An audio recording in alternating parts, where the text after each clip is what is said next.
Librong ito ay rated SPG, striktong patnubay at gabay ng magulang ang kailangan. Nagtaka nga ang mga tauhan ni Ramon sa utos nito na huwag sasaktan si Tanggol at maging si Mokang ay ikinabigla ang mga sinabi ni Ramon.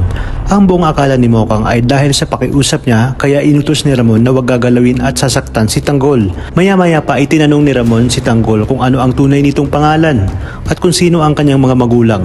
Bagay na ikinabahala naman ni Tanggol na ayaw nga kay Tanggol na bakit umano gustong malaman ni Ramon ang kanyang tunay na pangalan. Ganoon na din ang pangalan ng kanyang mga magulang.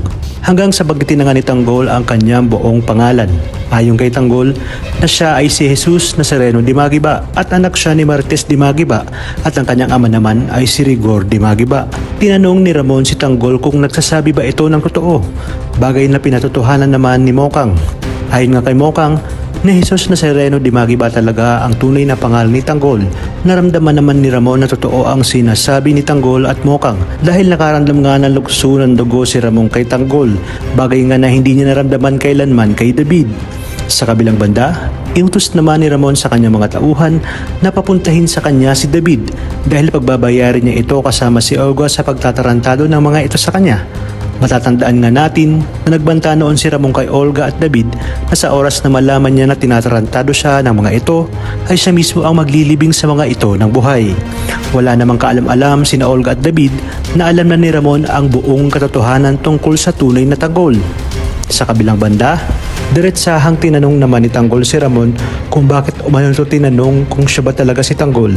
Hindi na nga nagdalawang isip si Ramon at sinabi niya kay Tanggol na siya ang tunay nitong ama. Na ikinabigla naman ni Mokang at Tanggol.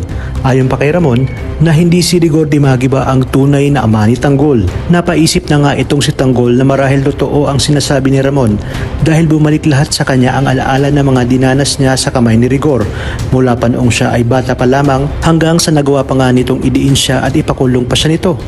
Nakaramdam din ng samaan loob itong si Tanggol sa kanyang Lola Tinding dahil itinago umano sa kanya ni Lola Tinding niya ang buong katotohanan tungkol sa kanyang pagkatao.